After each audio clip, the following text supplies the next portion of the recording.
வாழ்க. இன்று நாம் மிதுன ராசிக்கு பிப்ரவரி மாதத்தினுடைய ராசி பலன் எவ்வாறு இருக்கிறது என்பதை பற்றி பார்க்கலாம். மிதுன ராசியில் பிறந்தவர்கள் அதனுடைய பிப்ரவரி மாதத்திற்கு கிரக நிலை எவ்வாறு இருக்கிறது? மிதுன ராசியில் பிறந்தவங்களுக்கு 4ஆம் இடத்துல கேது பகவானும் சமசப்தம பாவம் என்று சொல்லக்கூடிய தனுசு ராசியில் புதனும் செவ்வாயும் சுக்கிரனும் இடம்பெற்றிருக்கிறது. குரு பகவான் 11ஆம் பாவத்திலும் 11ஆம் ராசியிலும் 8ஆம் இடத்திலே சூரிய பகவானும் 9ஆம் வீட்டிலே சனி பகவானும் 10ஆம் வீட்டிலே ராகு பகவானும் கிரக அடைவுகளாக வருகிறது. அதன் அடிப்படையில் இந்த மிதுன ராசிக்கு ராசியாதிபதி என்று சொல்லக்கூடிய புதன் பகவான் தன்னுடைய அன்றைக்குத்தான் பயிற்சியை மகரத்திற்கு செல்கிறது. அதன் அடிப்படையில் இந்த ராசிக்கு 8வது ராசியிலே வந்து விடுகிறார் புதன். அதன் அடிப்படையில் மிதுனத்திற்கு 8க்கும் 6க்கும் அமைப்பு கொண்டதனால் ராசிக்கு ஒளிய அளவு சற்று குறைவாக காணப்படுகிறது.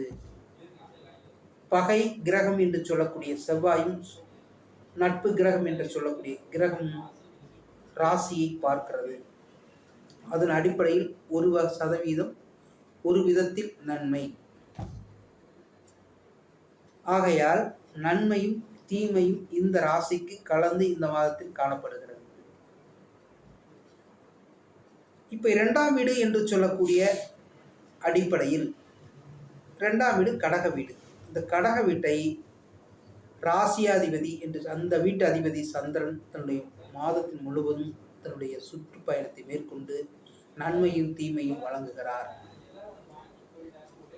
அந்த ராசியை சூரியன் 15 நாள் பார்வையை செலுத்துகிறது. மற்ற நாட்கள் புதன் தன்னுடைய முழு பங்கையும் செலுத்துகிறது. கூட்டாக சூரியன் புதனும் 15 நாள் அதனுடைய பார்வையை செலுத்தும் பொழுது சூரியனுக்கு 6ஆம் வீட்டிலிருந்து பார்வையை செலுத்துவதனால் அதற்கு தீங்கு ஏற்படுகிறது. தீங்கு என்று சொன்னால் 2ஆம் வீடு. 2ஆம் வீடு என்பது வாக்குஸ்தானம், அதாவது தனஸ்தானம், குடும்பஸ்தானம் என்று அழைக்கப்படுகிறது. அதன் அடிப்படையில் இந்த ராசிக்கு பணவரவு சற்று குறைவாக காணப்படுகிறது.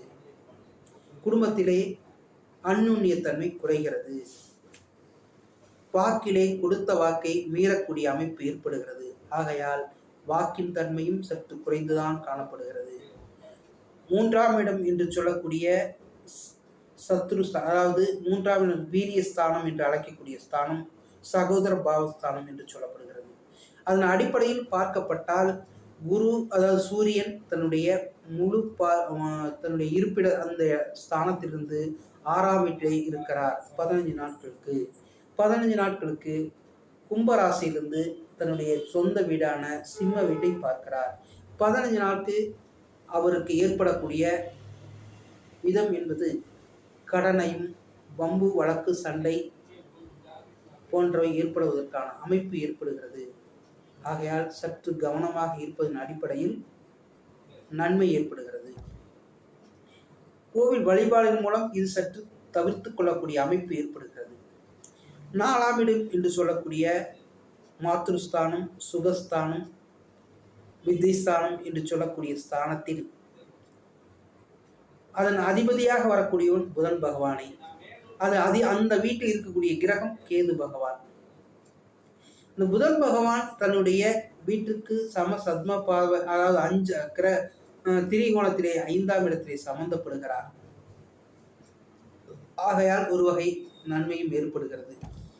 அந்த ராசியிலே கேது பகவான் இருப்பதனால் பத்திரம் போன்ற வகையின் மூலம் நன்மை ஏற்படுகிறது. புது வகையான இடம் முதலீடு செலுத்தக்கூடிய அமைப்பு ஏற்படுகிறது இந்த மிதுன ராசிக்காரர்களுக்கு. இது எப்படி ஏற்படுகிறது? கடன் அடிப்படையில் மட்டும்தான் ஏற்படுகிறது என்பது ஒரு வகையான புரிதல் பெற்றுக்கொள்ளப்பட வேண்டும். அடுத்ததாக 5ஆம் இடம் என்று சொல்லக்கூடிய ஸ்தானம், அங்கே துலாம் வீடு. இந்த துலாம் வீட்டிலே அதிபதியாக வரக்கூடிய சுக்கிர பகவான் ஏழாம் பாவத்திலே, அதாவது தன்னுடைய ராசிக்கு 7ஆம் இடத்திலே பகை வீட்டிலே இருந்தாலும் கூட தன்னுடைய ராசி, அதாவது அந்த ராசியை பார்ப்பதனால் நன்மை ஏற்படுகிறது. எந்த வகை நன்மை? குழந்தை வகை நன்மை. குழந்தை இருப்பவர்களுக்கு குழந்தை மூலம் நன்மையும், குழந்தை இல்லாதவர்களுக்கு குழந்தை தரிக்கக்கூடிய அமைப்பு ஏற்படுத்துகிறது. குலதெய்வத்தின் மூலம் அருள் கிடைக்கிறது. கௌரவத்திற்கு பங்கம் வராமல் இருக்கக்கூடிய அமைப்பும் ஏற்படுகிறது. 6ஆம் வீடு என்று சொல்லக்கூடிய ருண சத்ரு ஸ்தானம் என்று அழைக்கக்கூடிய ஸ்தானத்திலே அந்த அதிபதியாக வரக்கூடிய செவ்வாய் பகவான் தனுசு ராசியில் குரு வீட்டில் இருந்து பார்வையின் அடிப்படையிலும் பரிவர்த்தனை அடிப்படையும் நன்மை பெறுகிறார். ஆகையால் 6ஆம் வீடு ஒரு வகையான கடனை ஏற்படுத்தி நன்மை ஏற்படுத்தக்கூடிய அமைப்பு வருகிறது.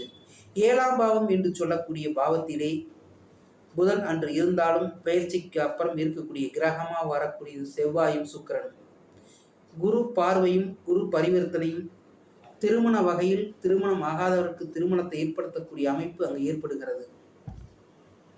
8ஆம் வீடு என்று சொல்லக்கூடிய அங்கு ஸ்தானத்திலே புதன் பகவான் ராசியாதிபதி அங்கு இருந்து அங்கே சூரியனுடைய இணக்கம் பெறும் பொழுது அவர்களுக்கு சற்று தடுமாற்றத்தையும் புத்தி வேதனைக்கக்கூடிய அமைப்பையும் ஏற்படுத்துகிறது. சற்று கவனமாக இருப்பது நலமாகும். கும்பராசி என்று சொல்லக்கூடிய ராசியிலே ராசியாதிபதி, அதாவது அந்த வீட்டு அதிபதி சனி பகவான் இருந்து 11ஆம் இடத்தையும் 6ஆம் இடத்தையும் பார்ப்பதும் நன்மையும் தீமையும் கலந்து காணப்படக்கூடிய அமைப்பாக பார்க்கப்படுகிறது. 10ஆம் வீட்டிலே ராகு பகவான் இருப்பது தொழிலை மேம்படுத்தக்கூடிய அமைப்பாக பார்க்கப்படுகிறது. அதன் அடிப்படையில் நன்மை. இது ஸ்பெகுலேஷன் மற்றும் தரகு போன்ற வகையில் வெற்றியை காணக்கூடிய அமைப்பாக வருகிறது.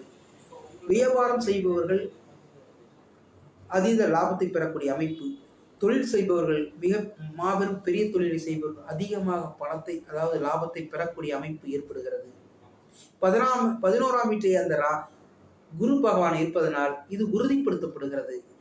தொழில் மூலம் நன்மை ஏற்படுத்தி மிகவும் வளரக்கூடிய அந்த மாதமாக பார்க்கப்படுகிறது. சில வகை இடங்களில் கவனத்தையும் ஏற்படுத்தி ஆகப்பட வேண்டிய கட்டாயம் ஏற்படுகிறது. நமச்சிவாய வாழ்க. அதாவது அஸ்ட்ரோ குரல் டிவியை சப்ஸ்கிரைப் செய்து கொள்ளுங்கள். பக்கத்திற்கு பெல் ஐகானை பதிவு செய்து கொள்ளுங்கள். அதன் மூலம் நான் போடும் காணொளியை நீங்கள் காணக்கூடிய அமைப்பு ஏற்படுகிறது. உங்களுக்கு பிடித்திருக்கிறது என்றால் நண்பர்களுக்கும் உறவினர்களுக்கும் தெரியப்படுத்துங்கள். நமச்சிவாய வாழ்க.